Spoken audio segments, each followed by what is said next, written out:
तो अगर आपको याद हो तो लास्ट टाइम हम लोग बूटस्ट्रैप पे काम कर रहे थे।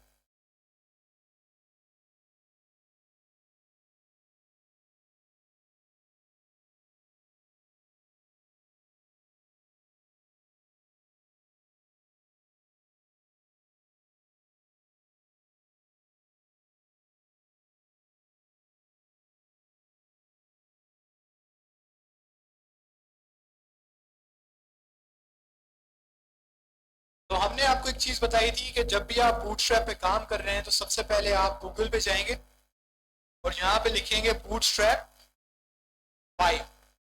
अब बूटस्ट्रैप 5 में जो सबसे पहले आपके पास लिंक आता है वो आता है इंट्रोडक्शन बूटस्ट्रैप V5। सही है। बेसिकली ये वो लाइब्रेरी है या ये वो कोड है जिसको हम इस्तेमाल कर रहे हैं अपने यूआई के लिए। ठीक है। अब यहां पर आके हमने सबसे पहले लिखा था क्या, नेव बार, जिसका हम कोडिंग कर रहे थे। अब नेव बार में आके हमने देखा था कि हमारे पास एग्जाम्पल थी जिसको हमने कॉपी किया था पहले पहले। जब हमने उसको कॉपी किया तो वो एक बहुत बड़ा सा कोड था जिसको हमने बाद में डिलीट करके सिंप्लीफाई किया ताकि हमें समझ आए कि नेव बार में कौन सी क्लास क्या कर रही है। क्लियर है। इसको हम थोड़ा सा रिविजिट कर लेते हैं। हमने देखा था कि सबसे पहले हमने ये सेक्शन आईडी बनाई नेव बार, ये मैंने बनाया था, ये बूटस्ट्रैप का पार्ट नहीं है, ये मैंने अपने लिए बनाया था अपनी समझ के लिए कि ये मैं क्या कर रहा हूं, एक मैं सेक्शन बना रहा हूं नेव बार के लिए। असल कोड यहां से स्टार्ट हुआ था। सही है। अब इसमें सबसे पहली क्लास थी नेव बार। नेव बार बेसिकली बूटस्ट्रैप को बता रही है कि हम किसका कोड कर रहे हैं, नेव बार का। उसके बाद था नेव बार एक्सपेंड एमडी। अब आपने एक चीज देखी थी कि जैसे ही स्क्रीन छोटी हो रही थी तो जो ऊपर लिंक थे होम अबाउट कॉन्टेक्ट अस वो गायब हो जाते थे और उसकी जगह पे क्या आता है, बटन। अब वो जो एक बटन आ रहा है वो बेसिकली कब आएगा, कितनी स्क्रीन छोटी होगी तो वो आपके पास बटन आएगा। तो यहाँ पे हम उसको वो साइज बताते हैं। अभी कौन सा साइज है, एमडी, जो कि जिसका मतलब है मीडियम। सही है। इसका हमने देखा था अराउंड 768 होता है, तकरीबन 770 पिक्सल्स।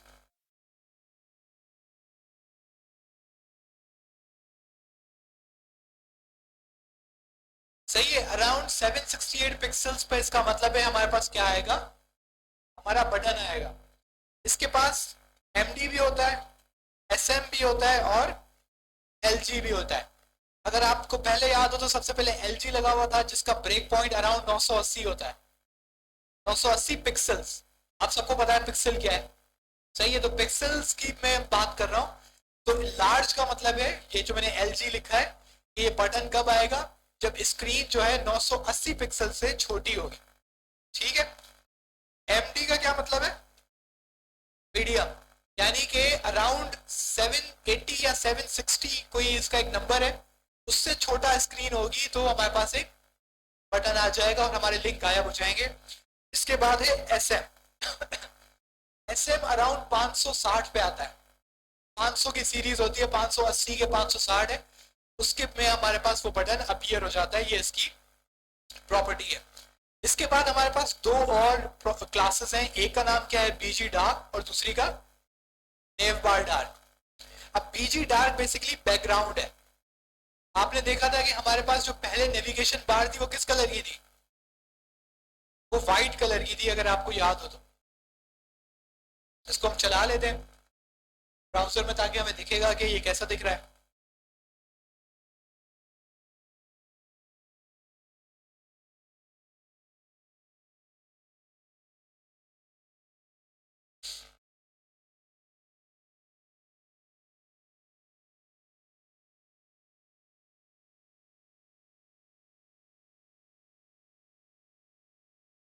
सही है। तो हमें यहाँ पे एक नेविगेशन बार दिख रहा है और इस नेविगेशन बार का कलर क्या है, ब्लैक। ये ब्लैक कलर कैसे आया, ये ब्लैक कलर आया बीजी डार्क। अगर आप इसको लाइट करोगे तो क्या होगा,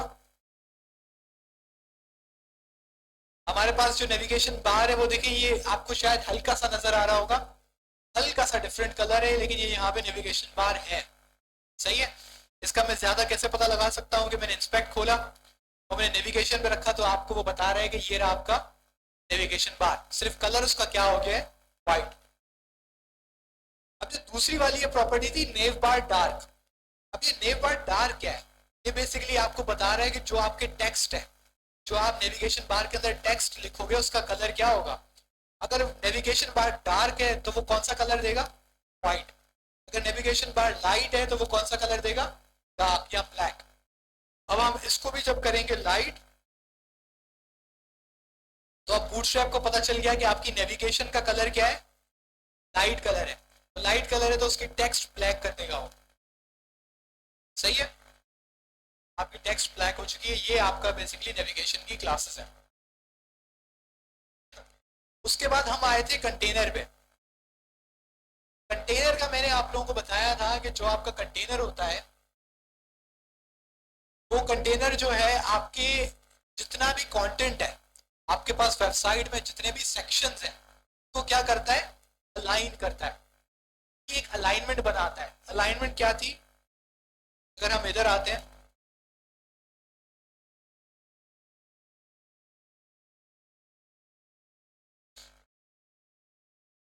अब आप इस वेबसाइट में देखें तो उल्टे हाथ और सीधे हाथ पे अगर आप देखें तो इसमें थोड़ी स्पेसिंग्स है। नॉर्मली आपको पता है कि ये स्पेसिंग आप किसके थ्रू देते हो, मार्जिन के थ्रू। आपने सीएसएस में यही किया था।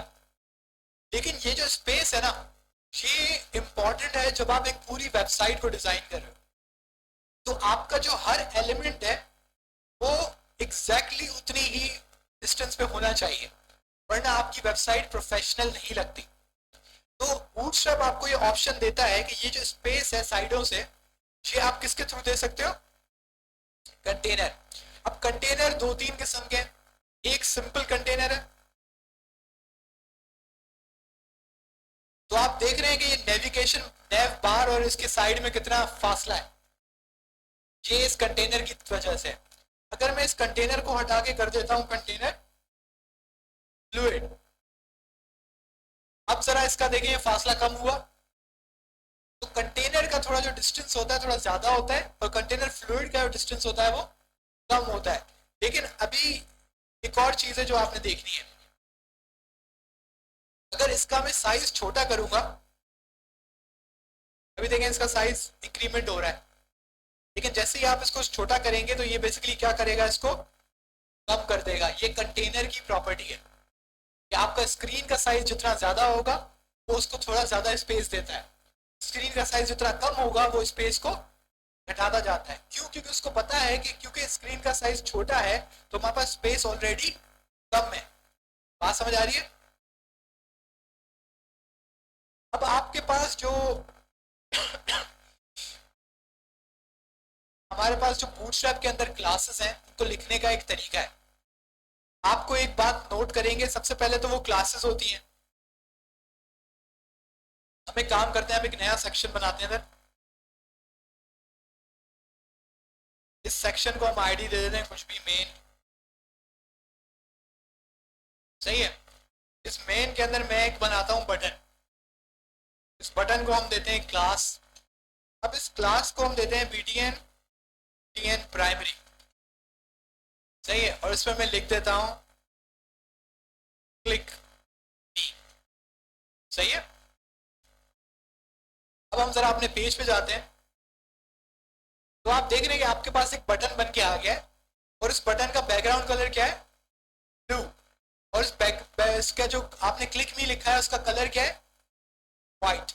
तो बैकग्राउंड ब्लू है और जो आपका टेक्स्ट है वो व्हाइट है। क्या ये आपने कुछ भी किया है इसमें, ये ऑटोमेटिकली किसके थ्रू हुआ, बूटस्ट्रैप। अब बूटस्ट्रैप की आपकी कौन कौन सी क्लास यहाँ पे इस्तेमाल हुई, पहली क्या है, btn, दूसरी क्या है। अब बूटस्ट्रैप का सबसे बेहतरीन तरीका यह है कि आप सबसे पहले one class at a time लेके जाएं। आप पहले लिखें सिर्फ btn, अब आप पीछे आए तो आपके बटन का कोई भी कलर आया है, नहीं, कुछ भी नहीं है, लेकिन आपको इतना पता है कि बटन है, सही है, ये बटन हुआ है। लेकिन अगर आपको याद हो कोई HTML का बटन ऐसा नहीं होता। अगर इधर मैं बटन देता हूं, सर मैं लिखता हूं क्लिक मी, तो आप देख रहे हैं ये HTML का बटन है। इसके अंदर कोई भी बूटस्ट्रैप नहीं लगी हुई। इसके अंदर बूटस्ट्रैप की सिर्फ एक क्लास लगी हुई है और वो कौन सी है, BDN। यानी कि आपने बूटस्ट्रैप को बता दिया कि ये वाला एक बटन है जिसमें मैंने क्या लगानी है, बूटस्ट्रैप। इसको हम डिलीट करते हैं। अब जो दूसरी क्लास है इसके अंदर आप देते हैं उसका कलर। अब कलर्स इन्होंने आपको कुछ स्टैंडर्ड दिए हैं। पहला है BDN प्राइमरी, तो आपके पास कौन सा कलर आया, ब्लू। दूसरा आपके पास है प्राइमरी के बाद सक्सेस, तो आपके पास कौन सा कलर आया। अगर आप नोट करेंगे तो इसके अंदर होवर इफेक्ट ऑलरेडी है और एक बहुत जबरदस्त सा होवर इफेक्ट है और इसके बॉर्डर रेडियस भी गिवन है। तो ये बटन एक सॉफ्ट बटन दिखता है कि जैसे कोई ओरिजिनल बटन है।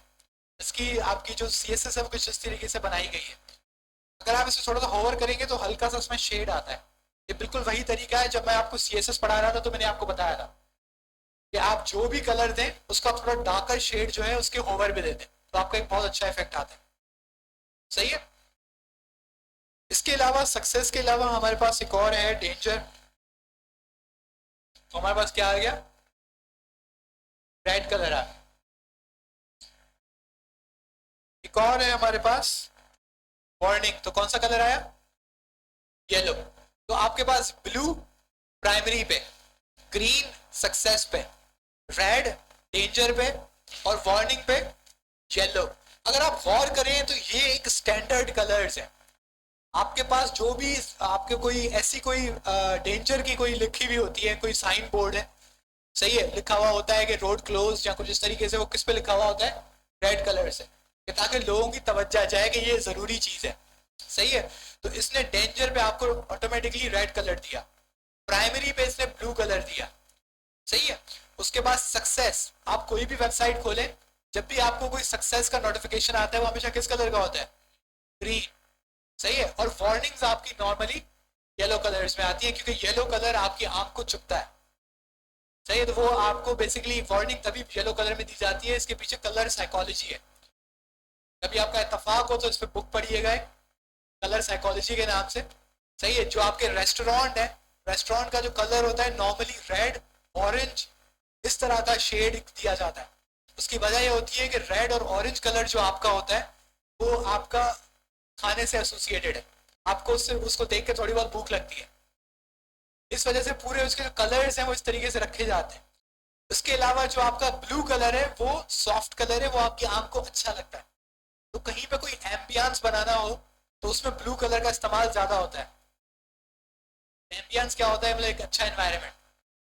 सही है। तो उसमें एक ब्लू कलर दिया। ऑफिस में ज्यादातर ब्लू कलर इस्तेमाल होता है, उसकी वजह यही होती है, और स्कूल्स में भी, कि वो कोशिश की जाती है कि आपको वो ऑफिस या स्कूल अच्छा लगे। लेकिन वो अलग बात है कि हमें फिर भी अच्छा नहीं लगता। सही है। लेकिन हमारा साइकोलॉजी ये, तो ये बूटस्ट्रैप जो है ये स्टैंडर्ड कलर्स तभी यूज करता है। सही है। इसके अलावा आप अपनी CSS लगा के इनका बैकग्राउंड कलर बिल्कुल बदल सकते हैं, उसमें कोई भी मना नहीं करता। अभी इतनी कहानी खत्म नहीं है। हम इसके डॉक्यूमेंट्स में दोबारा आते हैं। सिंपल आप जैसे इंटरनल CSS या एक्सटर्नल लगा दो, बिल्कुल और क्लास है, क्लास दे दें, ID दे दें, आपकी मर्जी।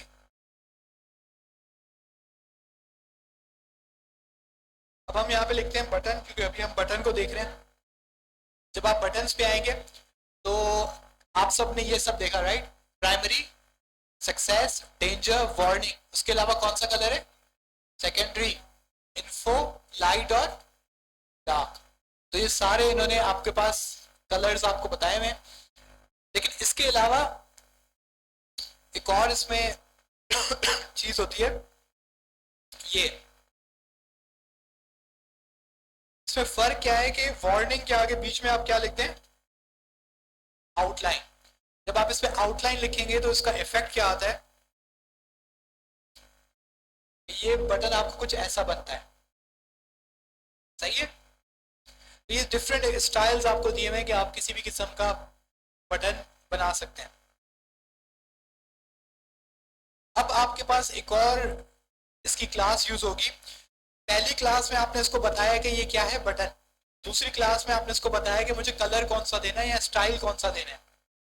तीसरी क्लास में आप इसको बताएंगे कि इसका साइज क्या होगा। सही है, तो अगर आप नोट करें तो इसका साइज थोड़ा छोटा हो गया।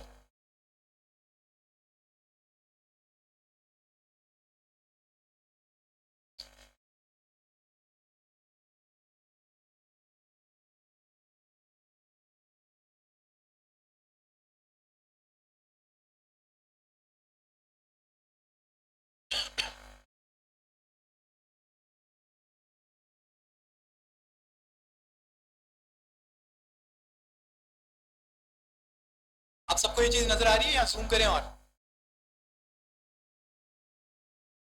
सही है, तो ये आप देख रहे हैं, इसको आउटलाइन को हम हटा देते हैं ताकि हमें थोड़ा सा ये सही दिखे उधर।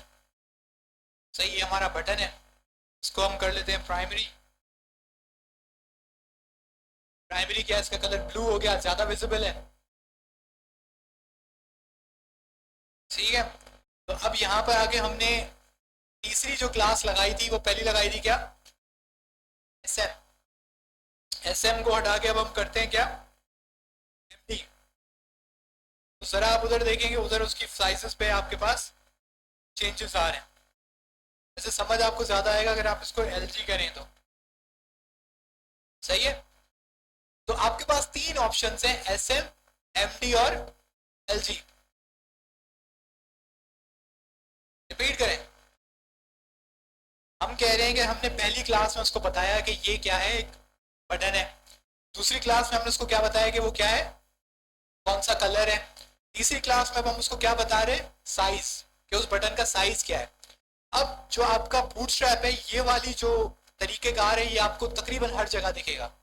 जहां भी साइज आपको बताना होगा तो आप कैसे बताएंगे, slash S M, slash M D या स्लैश एल जी, यानी कि स्मॉल, मीडियम और लार्ज।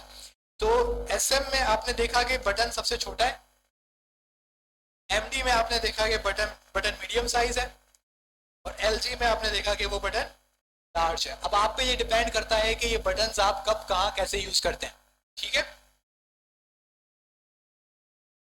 सिंपल सा है वैसे ये कोड तो।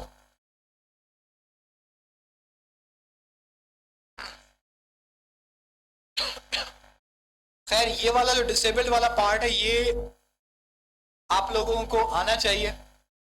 उसकी वजह ये है कि ये बेसिकली बूटस्ट्रैप का पार्ट नहीं है, ये तो एचटीएमएल का पार्ट है।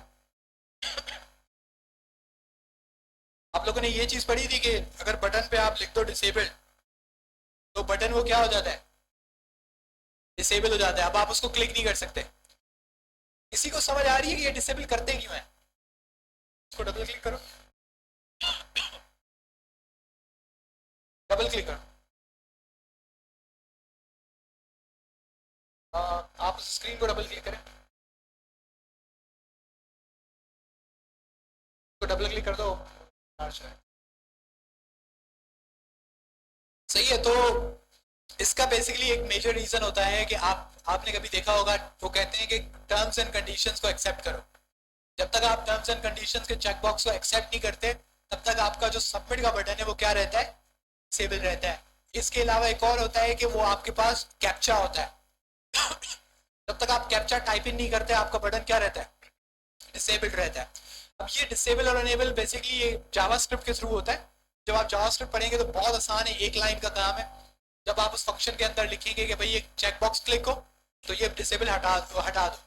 जब चेकबॉक्स क्लिक ना हो तो ये डिसेबल लगा दो।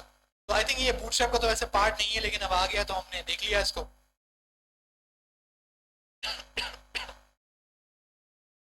अच्छा, इस ये जो चीज़ है ग्रिड, इस पर हम थोड़ी देर में बाद में आएंगे, क्योंकि ये बेसिकली आपका ग्रिड आपने ताज़ा ताज़ा पढ़ा है। तो ये बेसिकली आपके पास बूटस्ट्रैप के अंदर ग्रिड लगाने का अपना तरीका है। आप जैसे सीएसएस के थ्रू ग्रिड लगा रहे थे, यहाँ पे वैसे नहीं लगती। सही है, इसकी अपनी क्लासेस हैं जिसकी तरह जिसकी यूज करते हुए आप ग्रिड लगाते हैं।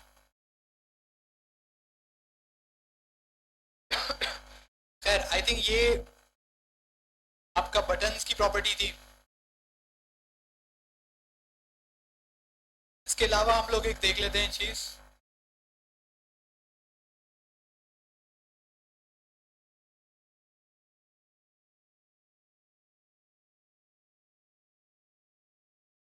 हम देखते हैं कि भाई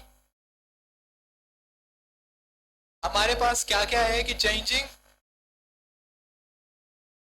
लेआउट आप सब समझते हैं। लेआउट क्या होता है? लेआउट स्ट्रक्चर को कहते हैं कि आपके पेज का स्ट्रक्चर, आप अपने पेज के स्ट्रक्चर को कैसे कंट्रोल करेंगे। अब पेज के जब हमने लेआउट पढ़ा था सीएसएस में, तो उसमें हमने क्या क्या पढ़ा था? हमने उसमें सबसे पहले मार्जिन पैडिंग, ये दो चीजें पढ़ी थी। उसके बाद हमने उसके डिस्प्ले प्रॉपर्टीज पढ़ी, फिर पोजीशन प्रॉपर्टीज पढ़ी, फिर उसके बाद फ्लेक्स पढ़ा, फिर फाइनली ग्रेड पढ़ा। उसके बाद मीडिया क्वेरीज भी पढ़ी। ये सब किसका पार्ट है? लेआउट का पार्ट है। इसी तरीके से अब क्योंकि हम इस वक्त क्या यूज कर रहे हैं, बूटस्ट्रैप, लेआउट थोड़ी यूज कर रहे हैं, बूटस्ट्रैप यूज कर रहे हैं। तो बूटस्ट्रैप के थ्रू हम लोग लगाएंगे लेआउट। सही है। तो सबसे पहले हम देख लेते हैं मार्जिन और पैडिंग।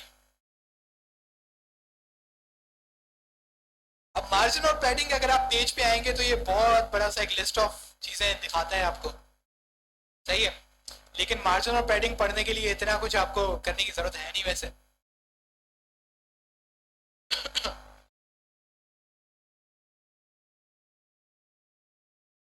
सैज जो है सीएसएस का एडवांस्ड वर्जन है। अब आपका ये बटन है, मुझे इस पे लगानी है क्या, मार्जिन। अब आप सबको कॉन्सेप्ट पता है मार्जिन क्या है। सही है। आपको सिर्फ ये बताना चाहिए मुझे लॉजिकली कि अब बूटस्ट्रैप में मार्जिन आप कैसे लगाओगे। बात समझ आ रही है?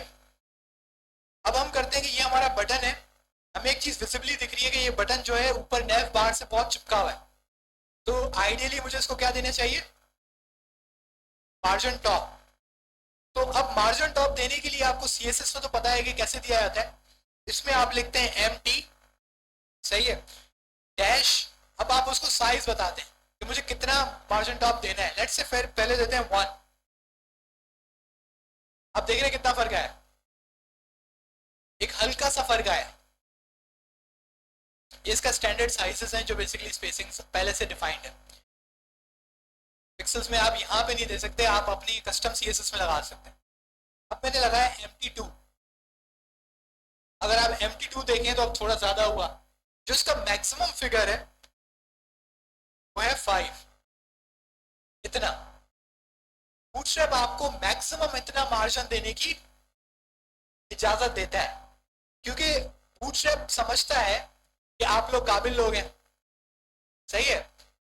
मार्जिन वो सिर्फ इतना वो आपको यूज करने की इजाजत दे रहा है कि भाई आपने लेआउट बहुत अच्छा बना लिया, आपने सारे कंपोनेंट्स को अपनी जगह पे बिठा दिए। अब आपको उस कंपोनेंट को थोड़ा सा अलाइन करना है बस। तो उसके लिए आप क्या इस्तेमाल कर रहे हैं, मार्जिन। सही है। उसको फिलहाल अभी तक ये नहीं पता कि आप पूरा का पूरा एलिमेंट को सेंटर में करने के लिए 500 पिक्सल्स का मार्जिन लेफ्ट देते हैं। सही है। या ऊपर से नीचे लाने के लिए आप पूरा का पूरा 300-400 का मार्जिन देते हैं। तो वो अभी समझ रहा है कि आप थोड़ा सा मार्जिन देना चाहते हैं। क्यों? क्योंकि एलिमेंट किसी के बहुत चिपका हुआ है, आपने उसको थोड़ा सा स्पेसिंग दे दी। क्योंकि बाय स्टैंडर्ड आपको मार्जिन इस्तेमाल करना ही इसके लिए चाहिए। जो लेआउट है उसके लिए आप क्या इस्तेमाल करते हो, या तो फ्लैक्स या ग्रिड।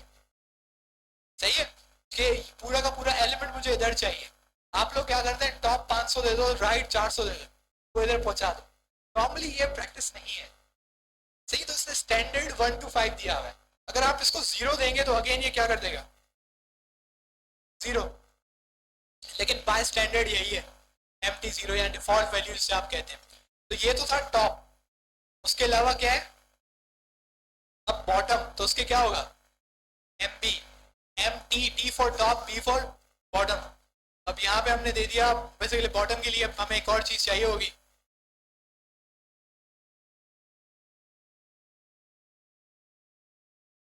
सही है। यहाँ पे हमने इसको लगा लिया, इसको प्राइमरी नहीं कहते, इसको डेंजर कहते हैं।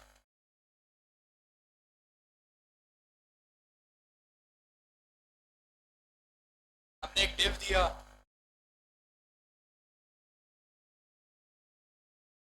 अब ये एक दूसरे के ऊपर चिपक गए। सही है। अब मैंने बोला मार्जिन बॉटम 1, तो अब आपको दिख रहा है कि दोनों बटन्स के बीच में थोड़ा सा स्पेस बन गया। अब वही वाली बात है कि इसका जो मैक्सिमम मार्जिन है वो कितना होगा, 5। तो अब कितना हुआ 5। बात समझ आई? बहुत आसान चीज है। अब मुझे बताएं कि मुझे लेफ्ट से देना है तो क्या लिखना चाहिए ml। चले आपकी ख्वाहिश पे ml 5 करते हैं तो कोई फर्क आया? नहीं आया, क्योंकि मुझे क्या लिखना चाहिए था ms। तो आया लेफ्ट से। अब ms क्यों है? s का मतलब है स्टार्ट, सही है। s का मतलब है स्टार्ट, कि वो आपको कह रहा है कि जो स्टार्टिंग पोजीशन है ना वहां से मार्जिन देना है। वैसे तो बेवकूफी है अजीब सी, आप सिंपल ml भी कह सकते थे, लेकिन आगे चल के आपको पता लगेगा कि उसने जो ml है वो किसी और चीज के लिए इस्तेमाल कर दिया है, सही है। जो आपके पास बूटस्ट्रैप 4 है, जो आपके पास बूटस्ट्रैप 4 है, वो 4 बूटस्ट्रैप जो है उसके अंदर ml ही है। अगर आप उसमें देखिएगा तो उसमें ml है, बूटस्ट्रैप 5 के अंदर ms है, तो थोड़ा सा दोनों में डिफरेंस है। अब अगर आप बूटस्ट्रैप 5 का जो कोड है 4 पे चलाएंगे तो उसमें मार्जिन लेफ्ट आपकी सारी तबाह हो जाएगी, क्योंकि उसमें ms यूज हो रहा होगा। क्या हो गया? आप सीट घुमा लें।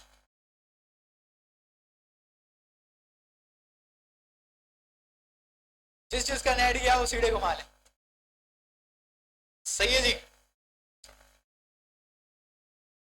तो ये हो गया आपके पास ms।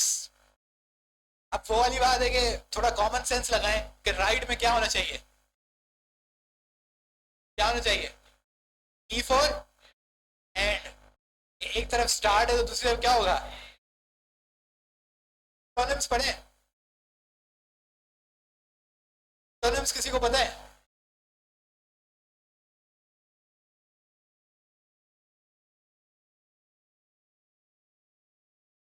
किसी को पता है कि उर्दू में एंटोनिम्स को क्या कहते हैं?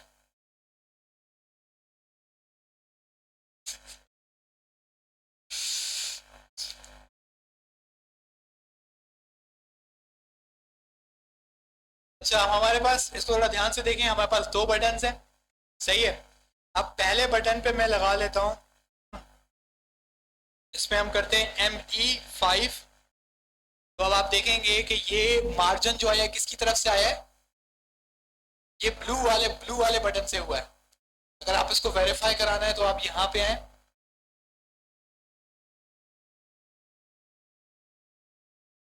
आपको ये वो येलो येलो स्पेस दिख रही है, इसका मतलब है ये जो दोनों बटन के बीच में स्पेस है, ये किसके किसके थ्रू स्पेस आया है? ब्लू बटन के थ्रू। और ब्लू बटन के थ्रू कैसे स्पेस आया? मैंने उस पर क्या प्रॉपर्टी लगाई है? ME5। बात समझ आ रही है? बहुत सिंपल है, बहुत आसान है। उसके बाद हमारे पास एक और चीज आती है,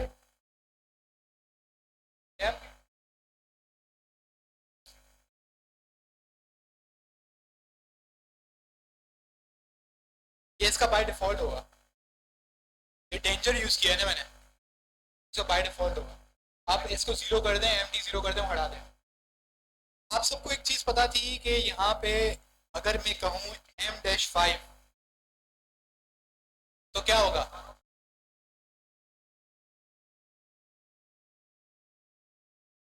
सही है, तो चारों तरफ से इनके पास क्या लग गई है? स्पेसिंग आ गई। ठीक है, तो ये बिल्कुल वही है कि आप CSS में या तो मार्जिन लगाएं या मार्जिन टॉप बॉटम राइट और लेफ्ट लगाएं। ये दोनों तरीके आपके पास उसमें होते थे और आपने इस्तेमाल भी बहुत किए। अब हम एक काम करते हैं, हम बनाते हैं एक डिव।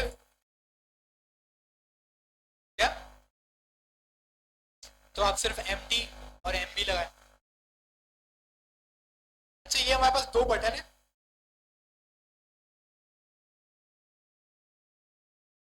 एक मिनट, हमारे पास ये 2 बटन है, इन दोनों बटन को मैंने किसके अंदर रख दिया है? डिव के अंदर। इसके अगर मैं कंटेनर लगाऊं तो क्या होगा? इसको हम क्या लगाएं डिव को? कंटेनर। तो इसके लेफ्ट से क्या आ गई है? थोड़ी सी स्पेसिंग आ गई है। वो स्पेसिंग किसके थ्रू आई है? कंटेनर के थ्रू। अब मुझे पता है कि अगर मैं इसका साइज कम ज्यादा करूंगा तो उसमें फर्क आएगा। और दूसरा कौन सा था कंटेनर? फ्लूइड था। तो इतना है। अभी हम इस कंटेनर को हटाते हैं, फिलहाल मुझे इसकी जरूरत नहीं है। मैंने इसको कौन सी क्लास दी, P5, और P फॉर पैडिंग। अब आपने मार्जिन पढ़ लिया, अब ये क्या चीज है, पैडिंग, बूटस्ट्रैप में पैडिंग। तो अब आप देख रहे हैं कि CSS की हमने अभी तक एक लाइन नहीं लिखी है, लेकिन हमने मार्जिन लगा ली, सही है, हमने कंटेनर के थ्रू हमने उसको स्पेसिंग दे दी, हमने बटन के CSS लगा ली, सही है, हम उसको मूव कर रहे हैं इधर उधर, सब किसके थ्रू, क्लासेस और बूटस्ट्रैप के थ्रू। अब P5 का मतलब है कि पैडिंग। अगर हम इसको देखना चाहें कि पैडिंग कैसे लगी है, तो हम सिंपल ये डेवलपर विंडो खोलेंगे और अपने डिव पे अगर आप क्लिक रखेंगे तो आपको पता लग रहा है येलो स्क्रीन दिख रही है, तो ये डिव की पैडिंग है। तो ये पैडिंग आई है मेरे P5 से, जो मैंने यहाँ पे लगाई है। अब पैडिंग में भी वही हिसाब है जो कि मार्जिन में था, कि अगर आप PD5 देंगे तो सिर्फ कहाँ पे पैडिंग लगी, टॉप पे। अगर आप उसको देंगे PS5 तो कहाँ पे लगेगी, लेफ्ट से, और इसी तरीके से बॉटम और राइट। बात समझ आ रही है, इजी। अब जरा ना इसको थोड़ा सा इंटरेस्टिंग करते हैं।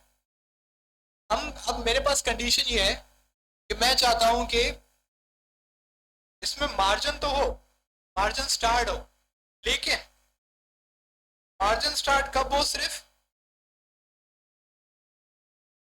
इस LG का क्या मतलब होगा, लार्ज स्क्रीन्स पर। क्या ये सही बात है?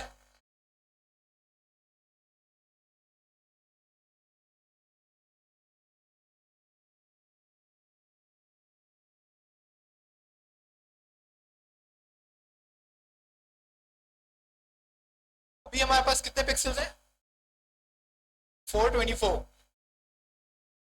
अब हम स्क्रीन्स को पिक्सल्स को बढ़ाते हैं।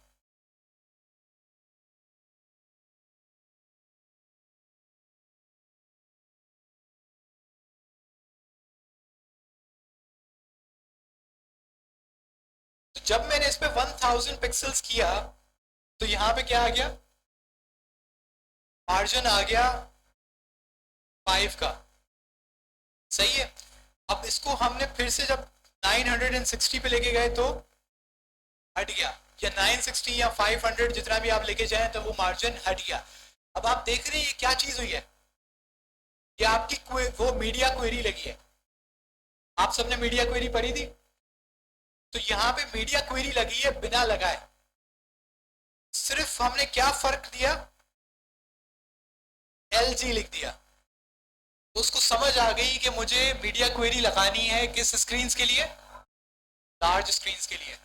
अब हम एक और काम करते हैं, हम लिखते हैं SM। अब क्या होगा, स्मॉल स्क्रीन्स पे, तो स्मॉल स्क्रीन का मतलब क्या है कि मैं 520 से पीछे आऊंगा तो मुझे मार्जिन चाहिए होगा, और मैं 520 से बढ़ूंगा तो मेरा मार्जिन खत्म हो जाएगा, यही है।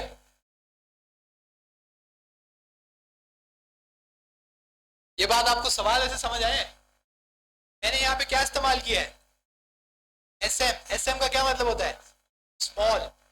तो आपका दिमाग सबका यही कहेगा कि भाई मोबाइल के लिए मार्जिन होगा, बड़ी स्क्रीन के लिए मार्जिन नहीं होगा, सबका दिमाग यही कहता है। अब जरा पीछे हैं, इसको जरा नोट डाउन करते हैं। अभी कितनी पिक्सल्स हैं, लेकिन क्या मार्जिन है, नहीं है।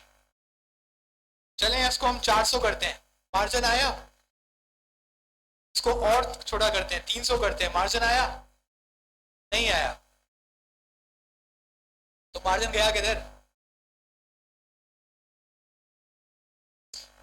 तो अभी आपने देखा क्या हुआ, यानी कि ये 560 से जैसे ही ऊपर 70 से बड़ा होता है तो इस पर मार्जिन आ जाती है। तो इसका SM का क्या मतलब है कि जो सबसे छोटी स्क्रीन हैं उन पे मार्जिन नहीं होगा। इसका मतलब बिल्कुल ऑपोजिट है जो आपका दिमाग आपको कहता है। नॉर्मली SM से कोई भी बंदा समझेगा कि स्मॉल स्क्रीन के लिए मार्जिन होगा, स्मॉल से बड़ी वाली स्क्रीन पे मार्जिन नहीं होगा, लेकिन ये काम बिल्कुल ऑपोजिट है, उल्टा है। ये कहता है कि अगर आपने SM लिखा तो इसका मतलब है कि छोटी स्क्रीन पे नहीं होगा, छोटी से आप जैसे ही बड़ी स्क्रीन की तरफ जाएंगे तो मार्जिन आ जाएगा। अब लेकिन इसमें एक सवाल उठता है, मुझे मार्जिन देना है लेकिन सिर्फ मोबाइल पे देना है, क्योंकि मीडिया क्वेरी पे तो आपके पास एक प्रॉपर्टी होती थी मिनिमम विड्थ और मैक्सिमम विड्थ की, उधर से आप दे देते थे। अब यहाँ पे तो आपके पास तो कोई ऑप्शन ही नहीं बचा है क्या? इस पे आपको कोई सजेशंस होती हैं? मेरा आप सवाल दोबारा से सुन लें कि मैं चाहता हूं कि जब मोबाइल स्क्रीन पे मैं हूं, यानी कि 570 से पीछे हूं पिक्सल से, तो मेरे पास क्या आनी चाहिए? मार्जिन। 570 से मैं जैसे ही बड़ा हूं तो मार्जिन नहीं चाहिए, तो ये कैसे मुमकिन है? किसी के दिमाग में कोई सजेशन है? जिन्होंने किया हुआ है उनके बगैर, मतलब उनके अलावा। सही है, तो इसको जरा हम करके देखते हैं कि ये काम कैसे पॉसिबल है। ये बेसिकली अभी जो आप चीज देख रहे हैं ये सारा मीडिया क्वेरी से ही रिलेटेड है। आप बेसिकली मीडिया क्वेरी किसके थ्रू कर रहे हो? बूटस्ट्रैप के थ्रू। और ये थोड़ा समझना इंपॉर्टेंट है कि वरना अगर आप ये सही से नहीं समझेंगे तो आप मोबाइल स्क्रीन और बड़ी स्क्रीन के लिए काम नहीं कर पाएंगे। अब हम एक काम करते हैं, मेरी आप बात दोबारा सुने।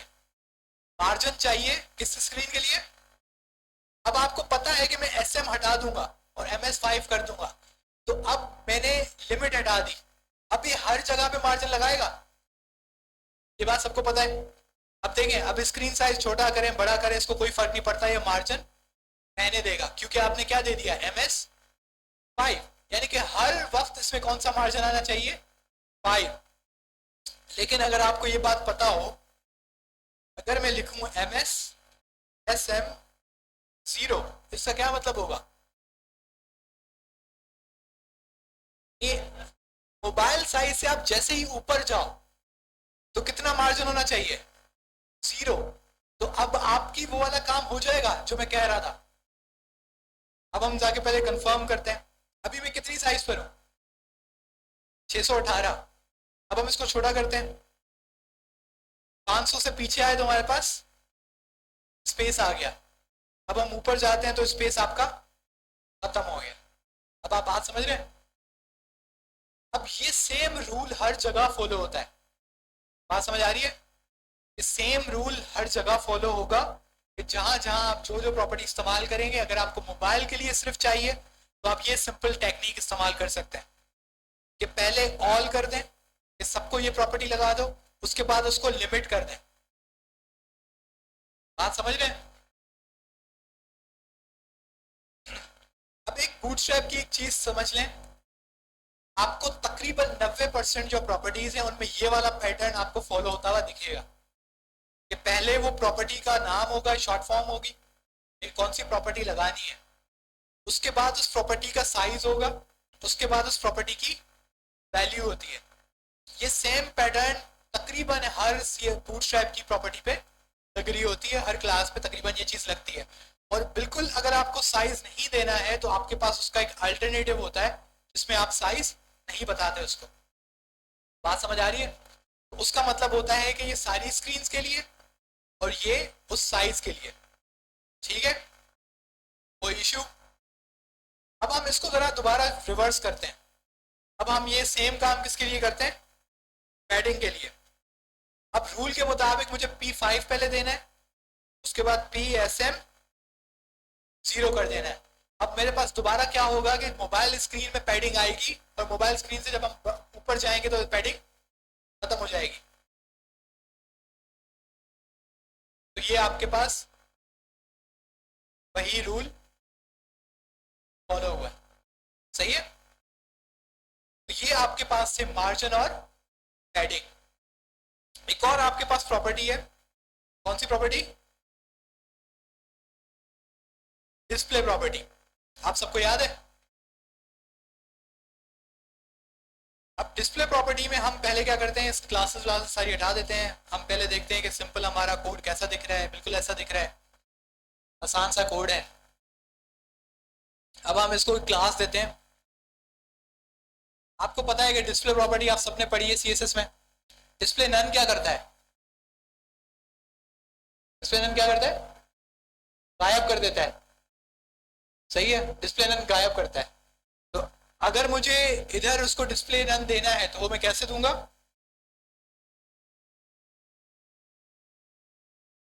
आपने देखा कि वो प्राइमरी गायब हो गया। इसमें दो बातें नोट करने वाली हैं, एक तो ब्लू वाला बटन गायब हो गया, पहली चीज। दूसरी चीज, ब्लू वाले बटन की जो पोजीशन थी ना वो भी खत्म हो गई और रेड वाले बटन ने उसकी पोजीशन ले ली है। लेकिन अगर आप इसके HTML कोड में जाएंगे,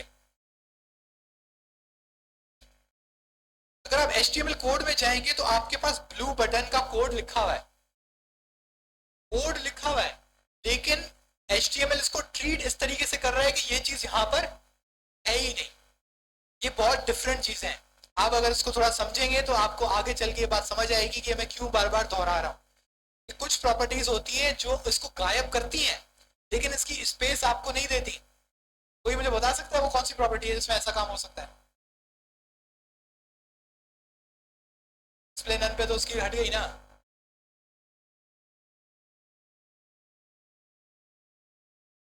क्या बोले?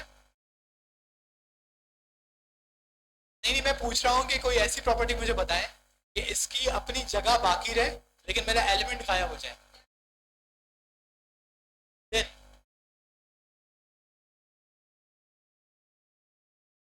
कैश में हिडन है, लेकिन अगर आपको एक बात याद हो तो ओपेसिटी थी। ओपेसिटी जीरो पे क्या होता है? ओपेसिटी जीरो पे जो आपका एलिमेंट है वो गायब हो जाता है लेकिन उसकी स्पेस बाकी रहती है। अगर यहाँ पर आप ओपेसिटी लगा देंगे इस ब्लू बटन को तो ये रेड का बटन आपको लेफ्ट पे ही, राइट पे ही दिखेगा। आपको ये बात लगेगी कि इधर लेफ्ट की तरफ कुछ है लेकिन आपको कुछ दिखेगा नहीं। तो ये ओपेसिटी से पॉसिबल है। सही है। वैसे वो आपकी ये आपके ऊपर है कि आप इस पर कोई भी टेक्निक लगाएं।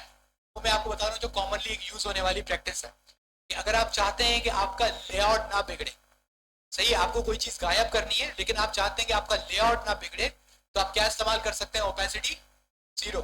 अगर आप नहीं चाहते हैं कि भाई ये जो पूरा कोड है इसकी स्पेस खत्म हो जाए, अभी आपको एक असाइनमेंट दिया जाएगा। उस असाइनमेंट में क्या होता है, जब आप जावास्क्रिप्ट थोड़ी पढ़ लेते हैं, उस असाइनमेंट में होता है साइन इन और साइन अप का फॉर्म। मैं आपको कहता हूँ कि भाई साइन इन के बटन में मैं क्लिक करूंगा तो मुझे किसका फॉर्म दिखना चाहिए? साइन इन का। और मैं साइन अप पे क्लिक करूंगा तो मुझे किसका फॉर्म दिखना चाहिए? साइन अप का। लेकिन मजे की बात है कि जो दोनों फॉर्म्स के कोड है वो एक ही पेज पे होते हैं। सही है। नॉर्मली क्या होगा कि अगर आप ये काम करेंगे कि साइन इन और साइन अप का एक ही पेज पे कोड लिखेंगे तो ऊपर साइन इन आ रहा होगा और नीचे साइन अप का फॉर्म, क्योंकि वहां पे कोड तो है। उस पे आप क्या इस्तेमाल करते हैं? Display none. अगर साइन इन के फॉर्म पे डिस्प्ले नन एक्टिव हो गया तो ऐसा फील होता है कि वहां पे साइन इन का फॉर्म है ही नहीं। इसके अलावा हम इसको डी नन को दोबारा ले जाते हैं, हटा देते हैं इसको, तो हमारे पास हमारा ब्लू बटन वापस आ चुका है। इधर हम और देखते हैं कि ये क्या दे रहा है, इनलाइन, इनलाइन ब्लॉक और ब्लॉक, ग्रेड और फ्लैक्स। अब आपको याद है कि ये सारी चीजें आप लोगों ने बिल्कुल पढ़ी थी। अब ये जो क्लिक मी और क्लिक मी टू है, ये इनलाइन है ब्लॉक है? ये इनलाइन है ब्लॉक है? इनलाइन है। इनको मैं जबरदस्ती क्या कर सकता हूं, जब मैंने ब्लू वाले को डी ब्लॉक किया तो नीचे वाला क्लिक मी टू डायरेक्टली नीचे चला गया। उसकी वजह क्या है? क्योंकि ब्लू वाले ने पूरी की पूरी रॉ घेर ली। क्यों घेरी? क्योंकि उसकी अब डिस्प्ले टाइप क्या है? ब्लॉक। ये बात समझ आ रही है? डिव कौन सा होता है? डिस्प्ले लाइन होता है, ब्लॉक होता है? इस पोजीशन पे आगे अगर आपको ये बात नहीं पता है ना तो फिर आप 2 महीने पहले जाके आए फिर। अच्छा, इस हम डी ब्लॉक को हटा दें। अब मैंने इसको डी ब्लॉक हटा दिया लेकिन उसके बावजूद मेरा क्लिक मी टू नीचे है। वो क्यों है? क्योंकि इस डिव की वजह से। बात समझ आ रही है? अब इस पे मैं क्या लगा सकता हूं? D inline. तो ये क्लिक मी टू क्या हो गया? ऊपर आ गया, इनलाइन हो गया। इसका मतलब है कि विदाउट कोई सीएसएस लिखे आपने डिस्प्ले प्रॉपर्टी डी ब्लॉक कर ली, आपने डिस्प्ले प्रॉपर्टी डी इनलाइन कर ली। सही है। इसी तरीके से आप इनलाइन ब्लॉक भी कर सकते हैं, जिसमें आपने चेयर्स में ज्यादातर इस्तेमाल किया होगा इनलाइन ब्लॉक को अच्छे से। उसके बाद आपके पास फाइनली कौन सी आती है? D flex. आप सबको याद है प्रॉपर्टी? अच्छे से याद है?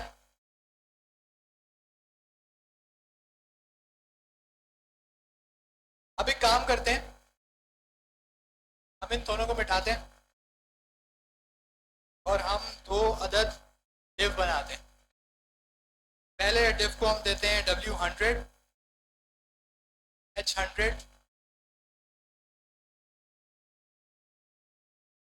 इसको देते हैं BG प्राइमरी,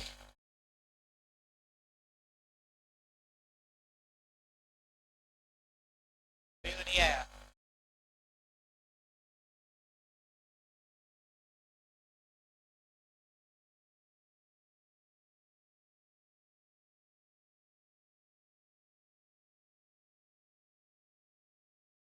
अब यहाँ पे मैं खुद इसकी प्रॉपर्टी भूल गया हूँ बैकग्राउंड कलर की, लेकिन मजे की बात है मैंने सही लगाई है, BG प्राइमरी है। इसका मतलब है कि मैंने विड्थ और हाइट देने में कोई गड़बड़ की है। तो आप हमारे पास ग्रिड सिस्टम्स हैं,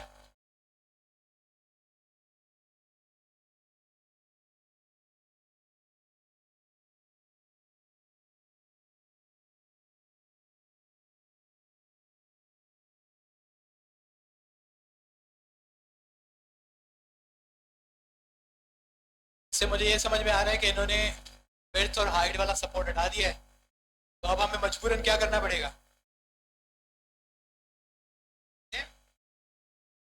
इनलाइन देना पड़ेगा। अब जो बच्चे अभी बोल रहे थे कि कैसे आप दे सकते हो, तो मैं इनलाइन भी दे सकता हूँ, मैं एक्सटर्नल CSS भी दे सकता हूँ, मैं इनलाइन CSS और सॉरी इंटरनल CSS भी दे सकता हूँ। तीनों तरह की CSS हो सकती है।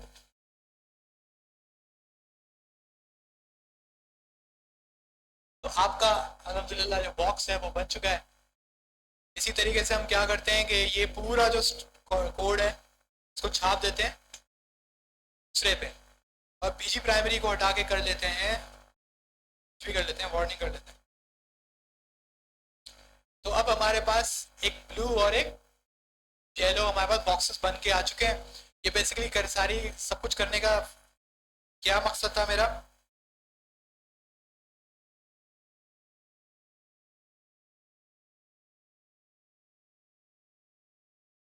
ये स्पेस क्यों आया, ये स्पेस क्यों आया, किस क्लास की वजह से, कंटेनर की क्लास की वजह से। ठीक है, अगर ये क्लास में हटा दूं, वैसे इसको थोड़ा क्लीन करते हैं ताकि आपको नजर आए कि ये पहला डिव है और ये दूसरा डिव है, और ये इनका पेरेंट डिव है। इसमें कंटेनर थी, इस वजह से वो थोड़ा दूर था, अभी मैंने कंटेनर हटा दी तो फिर से चिपक गया है। इसको अगर हम देते हैं D फ्लैक्स, तो हमारे पास फ्लैक्स प्रॉपर्टी लग गई है। अगर आप यहां पर आके लिखेंगे फ्लैक्स, तो आपको फ्लैक्स का पूरा पेज मिल जाएगा जिसमें आपको बताएगा कि आप फ्लैक्स प्रॉपर्टी किस तरीके से लगा सकते हैं। ठीक है, अब इसी तरीके से फ्लैक्स पे भी साइजेस हैं। क्यों, क्योंकि मीडिया क्वेरी, अब मीडिया क्वेरी में वो आपसे कह रहे हैं कि याद है हम लोगों ने मोबाइल वर्जन बनाया था और एक डेस्कटॉप वर्जन बनाया था। अब मोबाइल वर्जन और डेस्कटॉप वर्जन में क्या फर्क था कि डेस्कटॉप वर्जन में जो बॉक्सेस थे वो इनलाइन थे, और जैसे ही हम लोग जा रहे थे मोबाइल वर्जन में वो दोबारा से नॉर्मल हो जा रहे थे। तो बेसिकली यहाँ पे होता क्या है कि मैं इसको क्या करता हूँ, DSM फ्लैक्स, यही प्रॉपर्टी है।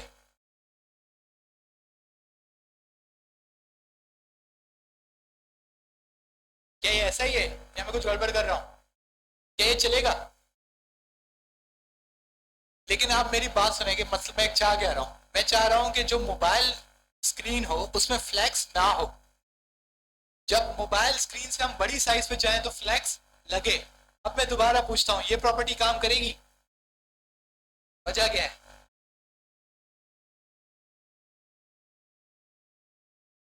फ्लैक्स SM जीरो करना पड़ेगा।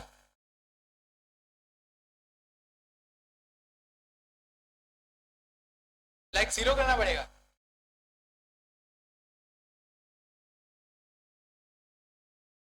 एक्सप्लेनर करना पड़ेगा।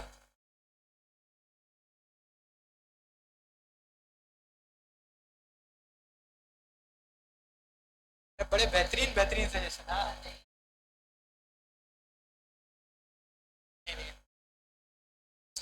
मैं कह रहा हूँ देखें भाई, जो जो कंप्यूटर पे देख रहे हो देखें भाई, मोबाइल स्क्रीन नो फ्लैक्स, सही है। लार्ज स्क्रीन्स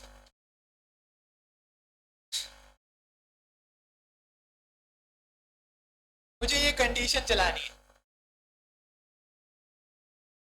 मुझे ये कंडीशन चलानी है। मैं पूछ रहा हूँ कि ये कंडीशन ये सही है कि नहीं। डी फ्लैक्स को हटा दूं?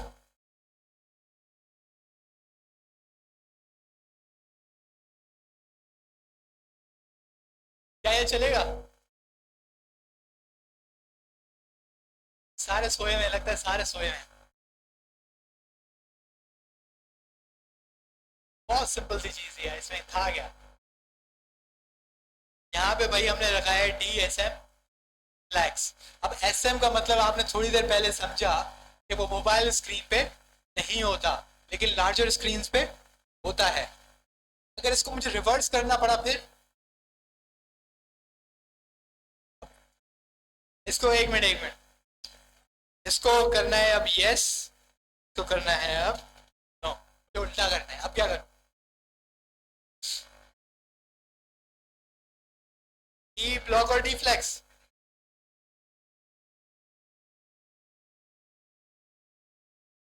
डी ब्लॉक और, आप ये कह रहे हैं मोबाइल स्क्रीन पे फ्लैक्स है, लार्ज स्क्रीन पे फ्लैक्स नहीं है।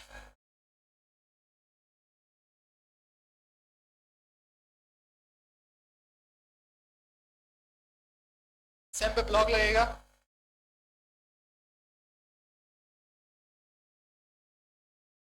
इस पे फ्लैक्स लगेगा।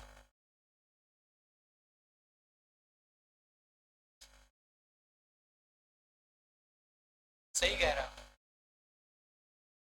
सही है। तो अब देखें हमने क्या किया है, हमने बोला है इसको बेसिकली हम बोलते हैं यूनिवर्सल। हमने यूनिवर्सल फ्लैक्स लगा दिया है, यानी कि हर वक्त क्या होना चाहिए, फ्लैक्स। लेकिन हमने दूसरी क्लास में इसको लिमिट कर दिया है। हमने कहा कि जैसे ही आप स्मॉल स्क्रीन की बड़ी साइजेस पे जाओ, तो स्मॉल स्क्रीन से बड़ी साइजेस पे जाओ तो क्या लगा दो, लॉक। सही है। इस पे आपको प्रैक्टिस करनी पड़ेगी। आपको ये बात शुरू में नहीं समझ आएगी, इसको हम नॉर्मली ब्रेक पॉइंट्स कहते हैं। सही है। तो ये ब्रेक पॉइंट का जो कॉन्सेप्ट है ये आपको थोड़ा ग्रैब करना पड़ेगा कि बूटस्ट्रैप में ये आप खुद को कंडीशंस बताएं कि जब मेरे पास मोबाइल स्क्रीन है तो ये होना चाहिए, जब मेरे पास कंप्यूटर स्क्रीन है तो ये होना चाहिए। फिर इसको उल्टा करें कि मोबाइल स्क्रीन में ये नहीं होना चाहिए और बड़ी स्क्रीन पे ये होना चाहिए। तो इस चीज को जब तक आप प्रैक्टिस नहीं करते आपको ये वाला बूटस्ट्रैप का कॉन्सेप्ट नहीं समझ आएगा। अगर आपको बूटस्ट्रैप का ये वाला कॉन्सेप्ट नहीं समझ आएगा तो आप मोबाइल फ्रेंडली और अपनी डेस्कटॉप फ्रेंडली जो एप्लीकेशन है वो नहीं बना पाएंगे। ये सबसे इंपॉर्टेंट है, बाकी सब हलवा है। आपने छापना ही है, बाकियों में छापना है। अगर मुझे लगता है ना कि बूटस्ट्रैप में कोई समझने वाली चीज है तो ये सिर्फ छोटा सा टॉपिक है, ब्रेक पॉइंट वाला, कब कौन सी चीज लगानी है। बाद में तो आपको हजारों ट्यूटोरियल्स मिल जाएंगे। सही है। जैसे कि अगर आप इधर आए और आप गूगल पे लिखें मेन स्क्रीन इन बूटस्ट्रैप 5 या होम स्क्रीन स्ट्रैप 5 ट्यूटोरियल, सही है, तो आपके पास वीडियोस भी आ जाएंगी।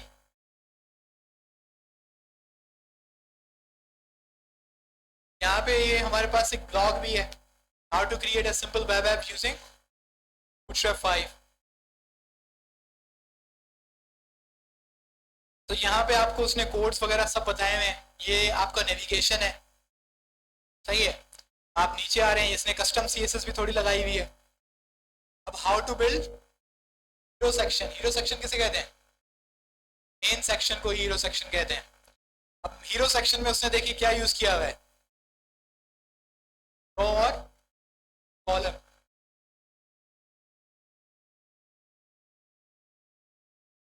ठीक है, तो अब हमें ये चीज थोड़ी पता है। अब आपके पास फ्लैक्स की कुछ और प्रॉपर्टीज भी थी।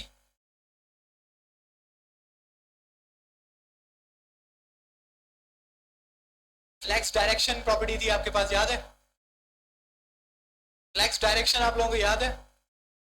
फ्लैक्स डायरेक्शन में ये होता था कि अगर आप बाय डिफॉल्ट आपके जो कॉलम वो सॉरी बॉक्सेस हैं उनको फ्लैक्स रॉ पे ले आता था, लेकिन मैंने आपको बताया था कि कुछ केसेस में हम लोग उसको कॉलम्स भी रहने रखते हैं। क्यों? क्योंकि हमें फ्लैक्स की कुछ प्रॉपर्टीज चाहिए।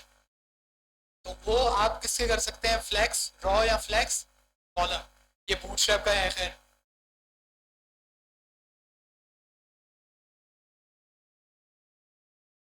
ये बड़ा जबरदस्त सा कोड है, एक छोटा सा सिंपल सा कोड है।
तो हम देख रहे थे इसकी और भी जो प्रॉपर्टीज, अब यहाँ पे बेसिकली वही कॉलम्स हैं, रॉ और कॉलम फ्लैक्स डायरेक्शंस हैं। इसके बाद ये इसका सबसे पॉपुलर जस्टिफाई कंटेंट है, जो आपने आई थिंक आपकी दूसरी प्रॉपर्टी थी, आपने सीएसएस में ये पढ़ी थी। ठीक है, वही हम अपने दो बॉक्सेस वापस ले आते हैं।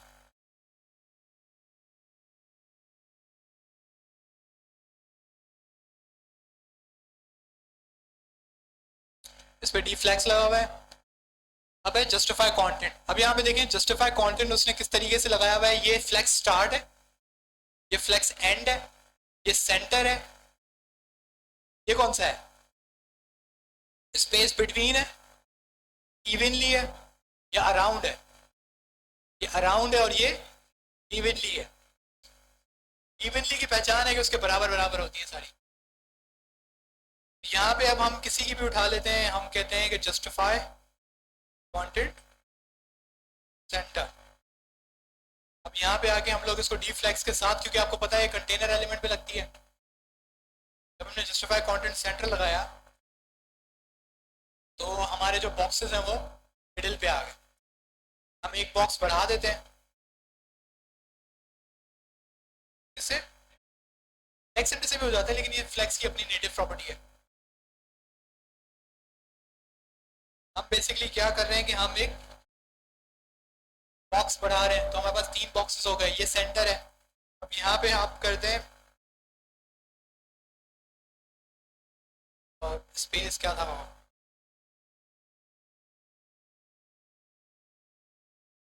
बिटवीन।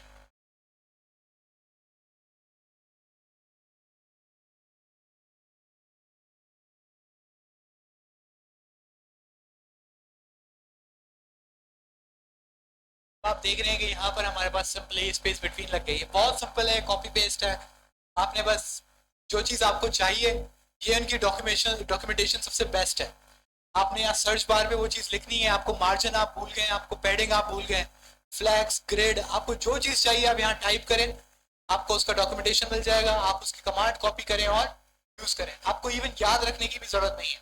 हाँ, जाहिर सी बात है मार्जिन पैडिंग को आप याद रख लें, क्योंकि वो थोड़ा इंपॉर्टेंट है और आपको ऑन द गो इस्तेमाल करनी पड़ती है। बाकी ये फ्लैक्स वगैरह आपको मिल जाएगा, इसमें कोई याद करने की जरूरत नहीं है।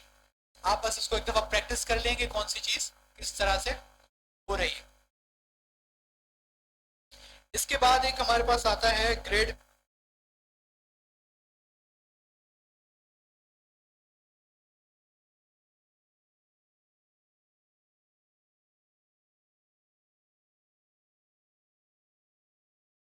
हमने हमने बेसिकली ग्रिड इस्तेमाल किया था रोज एंड कॉलम्स बनाने के लिए।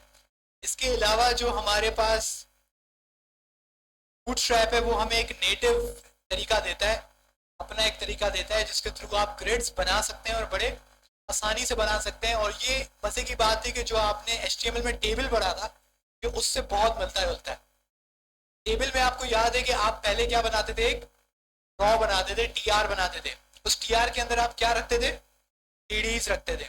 इसी तरीके से ये जो हमारे पास स्ट्रैप है वो भी इस चीज को प्रमोट करता है। अगर आप देखेंगे सबसे पहले क्या है, रॉ, उसके नीचे क्या है, कॉलम्स। ठीक है, ये पता नहीं क्यों कलर्स हमारे पास अजीब से दे रहे हैं।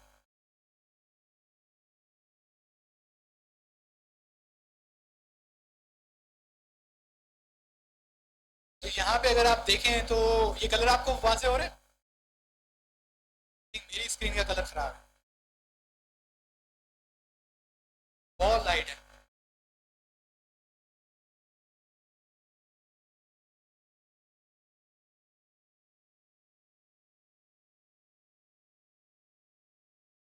सही है। अब आप देख रहे हैं कि उसने क्या किया है, इधर थोड़ी सी छोटी छोटी सी उसने प्रॉपर्टीज इस्तेमाल की हैं। अगर आप उसको थोड़ा गौर से देखें तो आपको समझ आएगा। सबसे पहले उसने ये जो GY दिया है, ये बेसिकली इसको गटर कहते हैं। सही है, नाम इसका बड़ा अजीब सा है, लेकिन इसको हम लोग यूज करते हैं स्पेसिंग्स देने के लिए। अगर आप देखें कि इन दो बॉक्सेस के बीच में थोड़ी सी स्पेस है, ये किसके थ्रू आ रही है, गटर्स के थ्रू आ रही है। सही है। GY है तो उसकी वर्टिकल है, GX करेंगे तो आपके पास हॉरिजॉन्टल आ जाएगी। और ये जो बेसिकली स्पेस है किसके थ्रू आई है, ये पैडिंग के थ्रू आई है, P3।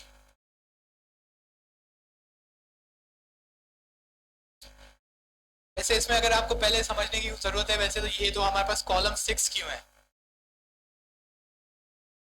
सही है, आपको पहले थोड़ा सा ये समझना पड़ेगा। एक काम करते हैं कि हम लोग पहले इसको बिल्कुल क्लियर आउट करते हैं ताकि आपको ये बात समझ आए कि ये है क्या। इसको हम क्लोज करते हैं और सारे हमारे कॉलम्स गए। अब हमारे पास एक अदद रॉ है और कुछ भी नहीं है। सही है, हमारे पास क्लीन है।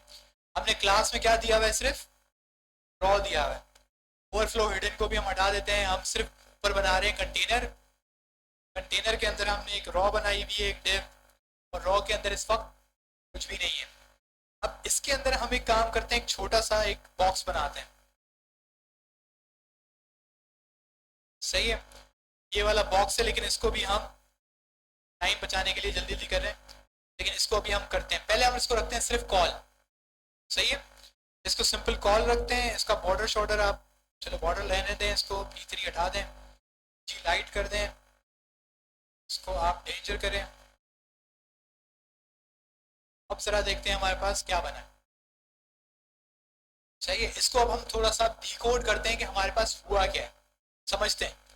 सबसे पहला टैग कौन सा है, रॉ। लेकिन रॉ से भी पहले एक और है, कंटेनर। इस कंटेनर का इफेक्ट आपको दिख रहा है, ठीक है।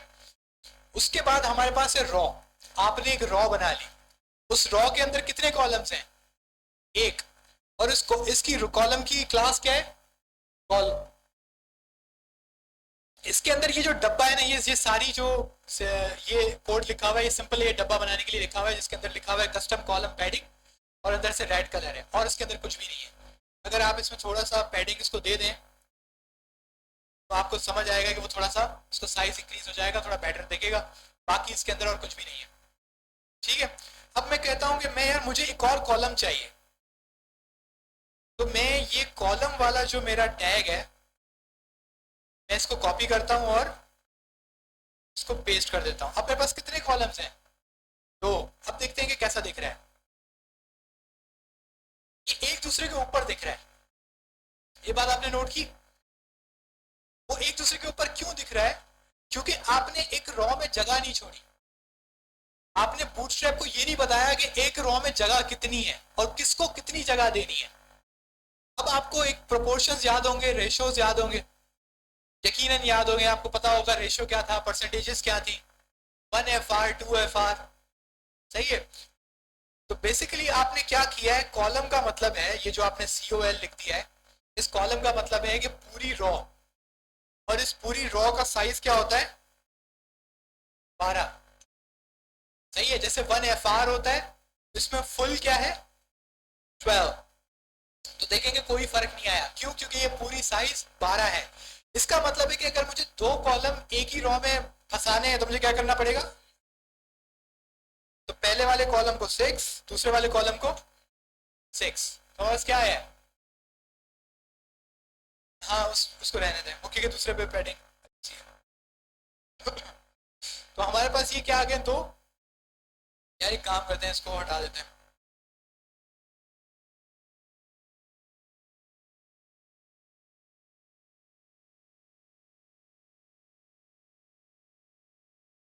हमने कोई इंटरनल CSS लगाई है क्या,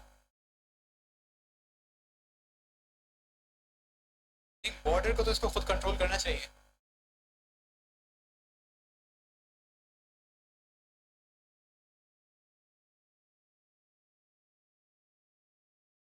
एक मिनट,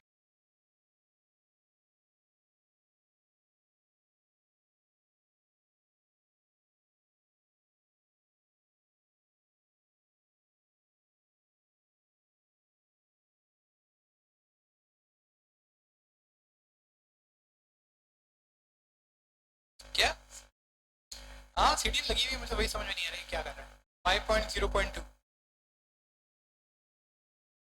ये क्या सीन है,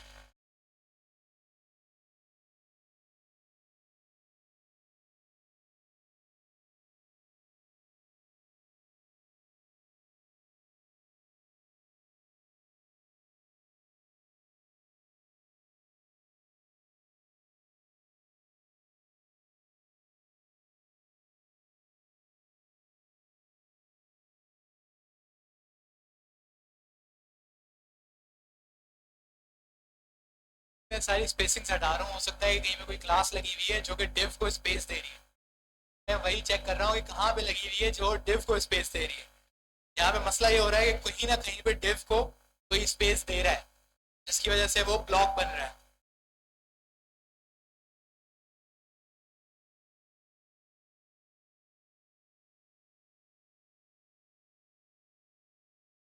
ठीक है, पागल हो गया, नहीं नहीं ऐसा नहीं,